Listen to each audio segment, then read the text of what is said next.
Hello everyone, मैं आपका दोस्त शफ़ी मदर। आप देख रहे हैं हमारा यूट्यूब चैनल दी अकाउंट्स। दोस्तों, आज का हमारा टॉपिक जीएसटी फॉर्म से है, क्योंकि जीएसटी में काफ़ी तरह के फॉर्म्स होते हैं तो बहुत सारा कन्फ्यूज़न भी होता है कि कौन सा फॉर्म हमें कहाँ पे किस तरीके से यूज़ करना होता है। आपने थंबनेल बिल्कुल सही पढ़ा है। आज हम लोग पूरा डिटेल में और बहुत ही आसान भाषा में हम लोग GSTR1, GSTR1A, IFF, GSTR2A, GSTR2B, GSTR3B and IMS यानी इनवॉइस मैनेजमेंट सिस्टम, इसके बारे में हम लोग जानने वाले हैं। इसलिए दोस्तों, पूरी जानकारी के लिए आप हमारे साथ एंड तक आप ज़रूर बने रहें। और दोस्तों, अगर आप अकाउंट्स एंड टैक्सेशन के फील्ड में हर तरह का काम सीखना चाहते हैं और इस फील्ड में अपने फ्यूचर को ब्राइट करना चाहते हैं तो आप हमारे ऑनलाइन कोर्स को भी आप ज्वाइन कर सकते हैं। स्क्रीन पर दिए हुए नंबर पर भी कॉल कर सकते हैं या फिर हमारे ऑफिशियल वेबसाइट है theaccounts.in को भी आप विजिट कर सकते हैं। तो चलिए दोस्तों, आज का वीडियो हम लोग शुरू करते हैं। अगर आपके पास रेगुलर स्कीम का नंबर है तो ये सारे फॉर्म आपके काम आने वाले हैं। तो सबसे पहले जो फॉर्म का जो नाम आता है वो है GSTR1। अगर कोई आपसे पूछे कि GSTR1 क्या है तो एक ही सेंटेंस में इसका रिप्लाई है ओनली फॉर सेल। अगर आप सप्लायर हैं, ऑफ कोर्स अगर आपका आउटवर्ड सप्लाई होता है, चाहे वो किसी भी तरह का सेल हो, आप रजिस्टर्ड को माल सेल करें, आप अनरजिस्टर्ड को माल सेल करें, आप एक्सपोर्ट करें, सेल से संबंधित जितना भी आपका जो डेटा होगा उसके लिए आपको GSTR1 को सेलेक्ट करना होगा। आपको पता है कि GSTR1 में जैसे ही आप लोग अंदर जाते हैं तो काफ़ी सारे टेबल होते हैं। तो जिस भी तरह का आपका सेल होगा उस टेबल में जा कर के आपको वो डेटा को पुटअप करना होता है। अब यहाँ पे केवल सेल ही नहीं, सेल से संबंधित डेटा, तो सेल से संबंधित डेटा आपका क्या हो सकता है? आपने माल को सेल किया लेकिन माल की वापसी हो गई तो सेल से रिटर्न वो भी उसी में जाएगा। और अगर आपने माल को सेल किया और किसी भी वजह से आपका अगर इनवॉइस रिवाइज होता है तो वहाँ पर भी आपका डेबिट नोट इशू किया जाता है। तो 100 बात की एक बात, GSTR1 का यूज़ सेल से संबंधित डेटा देने के लिए यूज़ किया जाता है। अब आपके मन में एक सवाल उठ रहा होगा कि सर, मेरे पास नॉर्मल स्कीम का नंबर तो है लेकिन हमारा कोई आउटवर्ड सप्लाई नहीं है, केवल परचेज ही है, तो इसके लिए हम लोग क्या करेंगे? अगर आपका कोई भी आउटवर्ड सप्लाई नहीं है तो फिर भी नील रिटर्न आपको फाइल करना होगा। जैसे ही आप लोग लॉगिन करेंगे तो आपको GSTR1 में लेफ्ट में टॉप में ही नील का वहां पर ऑप्शन दिख जाएगा। आपको वहां पे चेक मार्क कर देना है और आपको रिटर्न को फाइल कर देना है। अब हम लोग बात करते हैं GSTR1A। इसे रिसेंट ही ऐड किया गया है। ये किस लिए है, इसे जानने से पहले हम लोग पास्ट के बारे में बात कर लेते हैं। क्या होता है, GSTR1 का रिटर्न को रिवाइज नहीं किया जा सकता। एक बार अगर वो अपलोड हो गया तो फिर हम इसमें कुछ भी नहीं कर सकते। हाँ, लेकिन पहले क्या हुआ करता था, अगर किसी इनवॉइस में गलती हो गई है, अगर आपको उसे रेक्टिफाई करना है तो बाद के रिटर्न में आप उसे रेक्टिफाई कर सकते थे। और आपको पता है कि GSTR1 का रिटर्न मंथली मोड में भी फाइल होता है और क्वार्टरली मोड में भी फाइल होता है, तो इसके लिए आपको इंतजार करना होता था। लेकिन यहाँ पर अब क्या हुआ है कि GSTR1A को यहाँ पर ऐड किया गया है। वो इसलिए, अब जैसे कि आपका करंट मंथ का ही या करंट क्वार्टर का ही GSTR1 फाइल हुआ, उसमें कोई गलती अगर हो गई है, किसी भी टाइप का वो गलती हो, बहुत सारे टेबल है ना, जैसे कि मैंने कहा B2B का टेबल है, B2C का टेबल है, B2CL का टेबल है, किसी भी टेबल में किसी भी इनवॉइस में अगर गलती हो गई तो हम करंट मंथ का रिटर्न में हम सुधार कर सकते हैं। इसके लिए हमें GSTR1A को यूज़ करना होगा। GSTR1 में केवल अमेंडमेंट ही नहीं होता है, इसके अलावा आप उसमें अपने इनवॉइसेस को ऐड भी कर सकते हैं। अब आप बोलोगे ये क्या बात हुई, हम तो ऑलरेडी GSTR1 में कर चुके हैं। ऐसा होता है कि कभी कभी आपसे मिस हो जाएगा, कोई भी आपका इनवॉइस है छूट गया, डेबिट नोट क्रेडिट नोट छूट गया, तो इस तरीके से अगर कोई छूट जाता है तो फिर आप GSTR1A को यूज़ करके आप उसमें ऐड भी कर सकते हैं। यानी कि ये 2 in 1 का काम करेगा। जो छूट गया हम उसको ऐड भी कर सकते हैं और प्लस जो गलती हो गई हम उसमें सुधार भी कर सकते हैं। अब इसके बाद बात आती है IFF, जिसका फुल फॉर्म होता है इनवॉइस फर्निशिंग फैसिलिटी। ये भी जो बात करता है ना आउटवर्ड सप्लाई के बारे में।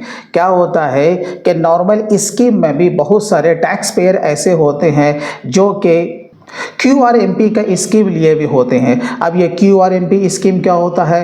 क्वार्टरली रिटर्न मंथली पेमेंट, यानी कि यहाँ पर ये ऑप्शनल के तौर पे ये दिया गया है IFF को। इसमें क्या होता है कि वो 3 महीने में अपने रिटर्न को फाइल करते हैं, राइट। लेकिन सामने वाला जो कि परचेजर है, जिसको आपने माल सेल किया है, वो तो उतावला होगा कि भाई जल्दी से आप अपने GSTR1 को फाइल करो ताकि हम इनपुट टैक्स का क्रेडिट हम ले सके। इसके लिए ये आपको कहा गया है कि भाई आप हर एक महीने जो कि वहाँ पर गिने चुने 4 ही तरह के वहाँ पर टेबल होते हैं B2B से संबंधित, आप क्या करो, अगर कोई रजिस्टर्ड पर्सन या डीलर को आपने माल सेल किया है तो उसे IFF में आप उसे दिखा दो, ठीक है। तो 3 महीने में आप रिटर्न फाइल करते हो ना, तो पहला महीना IFF में दिखा दो, फिर दूसरे महीने का लेन देन IFF में दिखा दो, फिर उसके बाद जब तीसरा महीना आएगा तब तीसरे महीने का सब कुछ आपको क्या करना है, GSTR1 में दिखा देना है। इसके लिए आप लोग IFF को यूज कर सकते हैं। अब इसके बाद हम लोग बात करते हैं GSTR2A।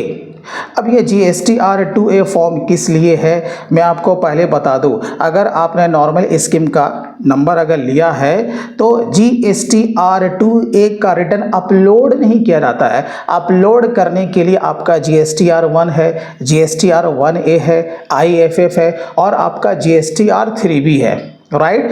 तो इसको रिटर्न को हम बनाते हैं, चाहे वो ऑनलाइन मोड हो या फिर ऑफलाइन मोड हो या किसी सॉफ्टवेयर के थ्रू हो, हम इसे अपलोड करते हैं। लेकिन GSTR2A को अपलोड नहीं किया जाता है। तो आखिर ये किसके लिए है? ये है परचेजर के लिए। किसके लिए? परचेजर, जिसे कि हम लोग रिसिपिएंट भी कहते हैं। क्या होता है कि जब आप किसी रजिस्टर्ड डीलर से या पर्सन से माल को परचेज करते हो तो आप GST का पेमेंट करते हो ना। आप कहोगे हाँ भाई, क्योंकि वो पक्का बिल इशू करता है, उसमें SGST IGST वो हमसे चार्ज करता है। तो हमें कैसे पता चलेगा कि हमने उस रजिस्टर्ड डीलर या पर्सन को जिससे माल खरीदा है, हमने जो उसको पेमेंट किया है, उसने हमें रिटर्न में दिखाया है या नहीं? कहीं ऐसा तो नहीं कि वो डिफ़ॉल्टर है, उसने मुझे रिटर्न में शो नहीं किया है, कहीं वो पैसा लेके भाग तो नहीं गया, राइट। तो इसे देखने के लिए गवर्नमेंट ने क्या बोला परचेजर को, भाई आप भी ट्रैक रखो, वो देखो सेलर वो रिटर्न में दिखा रहा है कि नहीं। दिखाने का मतलब है कि वो गवर्नमेंट को टैक्स पे करेगा, तो वो गवर्नमेंट को टैक्स पे करेगा। तो इसे वेरीफाई करने के लिए हर परचेजर GSTR2 में आकर के वो देखता है कि जितना भी मेरा सप्लायर है जिससे हमने माल खरीदा है वो GSTR2A में शो कर रहा है या फिर नहीं कर रहा है। अगर शो कर रहा है तब तो हम सेटिस्फाइड हैं कि हाँ भाई हमारा इनपुट टैक्स का क्रेडिट अब डूबेगा नहीं, ये पैसा मेरा यहाँ पे शो कर रहा है। क्योंकि आपको पता है ना GST इनडायरेक्ट टैक्स है, इसमें एडजस्टमेंट होता है आउटपुट माइनस इनपुट। तो इनपुट का माने हमने जो माल परचेज किया है उसका हमें GSTR2A में डेटा रिफ्लेक्ट करना चाहिए, राइट। लेकिन नियमानुसार हम इनपुट टैक्स का क्रेडिट GSTR2A से नहीं ले सकते। वहाँ पर डेटा आपका ऑलवेज दिखेगा, हर महीने के दिखेगा, हर क्वार्टर के दिखेगा, उसमें कोई इशू नहीं है। लेकिन GST का नियम कहता है कि इनपुट टैक्स का अगर आपको क्रेडिट लेना है, इसके लिए आपको GSTR2B को भी समझना पड़ेगा। अब हम लोग बात करते हैं GSTR2B। GST के नियमानुसार इनपुट टैक्स का क्रेडिट हम GSTR2B से ले सकते हैं। अब यहाँ पे जो कि GST का नियम कहता है कि GSTR2B में जितने भी सप्लायर ने जहाँ जहाँ से आपने माल खरीदा है वो सप्लायर आपको रिटर्न में दिखा दिया है ड्यू डेट तक। और आपको पता है कि GSTR1 कोई फाइल करेगा, सबका अलग अलग है ना, कोई GSTR1 फाइल करेगा, कोई GSTR5, कोई GSTR6, यानी कि आपके अलग अलग तरह के सप्लायर हो सकते हैं, वो रिटर्न डालेगा, सबका ड्यू डेट है। अगर मैं GSTR1 की ही बात करूं तो इसका मंथली है और क्वार्टरली है। मंथली का ड्यू डेट क्या है? आप कहोगे 11 तारीख। क्वार्टरली का ड्यू डेट क्या है? आप कहोगे 13 तारीख। तो सबका ड्यू डेट है ना। अगर ड्यू डेट तक वो सप्लायर जिससे आपने माल खरीदा है, अगर वो GSTR1 को अपलोड कर देता है तभी जाकर के वो GSTR2B में रिफ्लेक्ट करेगा। शर्त यही है कि ड्यू डेट तक वो रिटर्न को अपलोड कर दे। अगर ड्यू डेट के बाद करता है तो याद रखिएगा वो GSTR2A में रिफ्लेक्ट करता है। कहाँ करता है? जैसे कि मैंने कहा ना, GSTR2 में रिफ्लेक्ट करेगा, लेकिन अगर ड्यू डेट के बाद सप्लायर रिटर्न को फाइल करेगा तो वो GSTR2B में रिफ्लेक्ट नहीं करेगा। अब इसके बाद बात आती है GSTR3B। अब GSTR3B भाई किस लिए है? एक्चुअल में GSTR3B में सेल का भी समरी पहुंचता है, वो भी ऑटोमेटिक तरीके से, और इनपुट टैक्स क्रेडिट का भी समरी आता है। तो वह कहाँ से आता है? 2B से आता है। जैसे कि मैंने कहा ना, GSTR2B में जो हमारा जितना ITC दिखेगा, चाहे वो IGST हो, चाहे वो SGST हो, चाहे वो CGST हो, ठीक है, वही हमारा ऑटो पॉपुलेट होकर के कहां पर वो रिफ्लेक्ट करेगा? GSTR3B के ऑल अदर ITC वाले कॉलम में वो रिफ्लेक्ट हो जाएगा। तो ये मामला किसका हो गया? परचेस का। परचेस का डेटा आ गया ना। भले वहां पर परचेस का टैक्सेबल वैल्यू का कॉलम नहीं है, केवल किसका कॉलम है? IGST, SGST और CGST, राइट। तो ये हमारा परचेस का मामला तो क्लियर हो गया, पूरा समरी वहां पे आ चुका है। अब बात होती है आउटवर्ड सप्लाई की, जो आपने माल जो सप्लाई किया। जब आप जो माल जो सप्लाई करते हो, अभी मैंने जस्ट कहा, तो उसके लिए कौन सा फॉर्म को आपने यूज़ किया? आप कहोगे GSTR1 या GSTR1A, किया ना भाई? आप दोनों को भी कर सकते हो। अगर गलती हुई तो GSTR1A को भी आपने यूज़ किया। यही डेटा पूरे को वो क्या करेगा? वो ऐड करेगा और लेस करेगा, और फाइनल फिगर आपके GSTR3B के आउटवर्ड सप्लाई वाले कॉलम में चला जाएगा। आप कहोगे फाइनल फिगर का क्या माने? आपको पता है कि GSTR1 में केवल सेल ही नहीं होता, सेल से रिटर्न भी तो होता है ना। आप कहोगे हाँ होता है। तो वो क्या करेगा? जो फाइनल फिगर होगा वो आपका वो GSTR3B में ऑटोमेटिक रिफ्लेक्ट कर जाएगा, और वहां पर आपका टैक्सेबल वैल्यू भी जाता है, यानी कि सेल का टैक्सेबल वैल्यू भी जाएगा, राइट। उसके साथ साथ उस पर आपने कितना IGST रिकवर किया, कितना SGST कस्टमर से लिया और कितना CGST कस्टमर से कलेक्ट किया है, वो सारा का सारा ऑटोमेटिक आने वाला है। इससे क्या पता चला कि आपका GSTR1 और GSTR3B का क्या कनेक्शन है? तो GSTR1 में आप जो दिखाएंगे वही ऑटोमेटिक आपका GSTR3B में आ जाएगा। इसलिए GST के नियमानुसार GSTR1 का डेटा GSTR3B से मैच करना चाहिए। अगर मिसमैच होता है तो फिर आपको शो कॉज का नोटिस भी आ सकता है।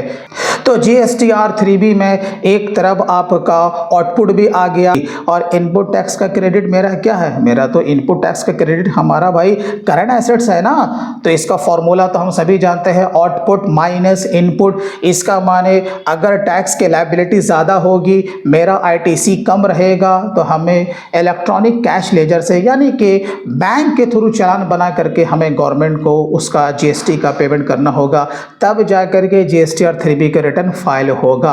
और अगर ट्रक भर भर के अगर आपका ITC है और पहले से GST के पोर्टल पे इनपुट टैक्स का क्रेडिट आपका जमा है, तो उससे आपका क्या हो जाएगा? आउटपुट माइनस इनपुट, उसका ऑफसेट हो जाएगा। अब हम लोग बात करते हैं इनवॉइस मैनेजमेंट सिस्टम। भाई इसे रिसेंटली ऐड किया गया है और ये आपका GST के पोर्टल पे लाइव भी हो चुका है। इससे पहले क्या हुआ करता था? अभी जैसे कि मैंने कहा GSTR2B है, आप कहोगे हाँ है।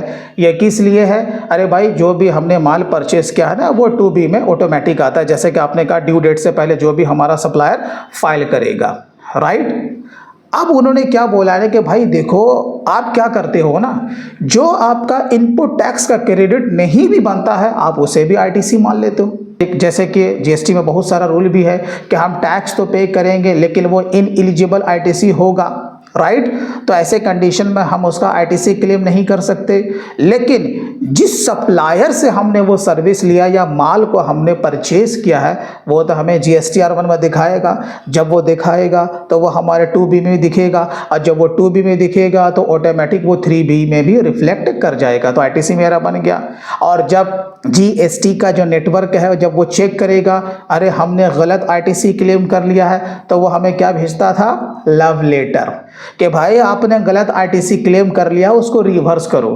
तो वो रिवर्स भी करवाता था और प्लस उसके ऊपर जो भी उसका इंटरेस्ट बनता था या पेनल्टी बनता था वो हमसे चार्ज किया करता था, राइट। तो इसी को दूर करने के लिए जीएसटीएन ने इनवॉइस मैनेजमेंट सिस्टम को इंट्रोड्यूस किया है। अब ये काम कैसे करेगा? अब आपके ऊपर ये जिम्मेदारी लगा दी कि देखो भाई, अब 2B में डेटा ऑटोमेटिक नहीं जाएगा। अभी ये ऑप्शनल है, ये मैंडेटरी नहीं है।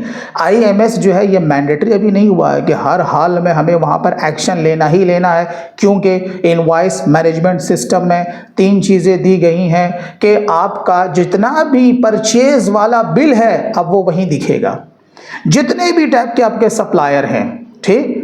अब क्या होगा, यहाँ पर आके इसको आपको फिल्टर करना होगा। यहाँ आप जिसे एक्सेप्ट करेंगे वो 2B में जाएगा, आप जिसे रिजेक्ट कर देंगे वो नहीं जाएगा, और जिसे आप पेंडिंग रखेंगे वो भी नहीं जाएगा, वो वहीं आईएमएस में पड़ा रहेगा। तो यहाँ पे गवर्नमेंट ने ये आपकी जिम्मेदारी बढ़ा दी है कि भाई अगर आपको इनपुट टैक्स का क्रेडिट लेना है तो आईएमएस में जाकर के आप एक्शन लीजिए। तो आईएमएस का मतलब सीधा यही है कि जो आप एक्शन लेंगे उसी का इफेक्ट आपका 2B में जाएगा, राइट। लेकिन जैसे कि मैंने कहा कि ये ऑप्शनल है, इसमें साफ तौर पे उन्होंने ये मेंशन कर दिया है कि भाई देखो, अगर आप इसमें कोई एक्शन नहीं लेते हो तो ये बाय डिफॉल्ट इसे डीम एक्सेप्टेड माना जाएगा और ये ऑटोमेटिक जीएसटीआर 2B में रिफ्लेक्ट कर जाएगा। तो दोस्तों मैं उम्मीद करता हूं कि इस वीडियो के माध्यम से इस फॉर्म्स के बारे में आपने पूरा डिटेल में ये जान लिया होगा। दोस्तों वीडियो अच्छा लगा हो तो कम से कम आप इसे लाइक ज़रूर कीजिएगा। और दोस्तों अगर आप अकाउंट्स एंड टैक्सेशन के फील्ड में हर तरह का काम अगर आप सीखना चाहते हैं तो आप हमारे ऑनलाइन कोर्स को भी आप ज्वाइन कर सकते हैं। स्क्रीन पर दिए हुए नंबर पर भी कॉल कर सकते हैं या फिर हमारे ऑफिशियल वेबसाइट है theaccounts.in को भी विजिट कर सकते हैं। तो चलिए दोस्तों फिर मिलते हैं किसी दिन किसी और नए टॉपिक के साथ। तब तक के लिए take care and bye bye.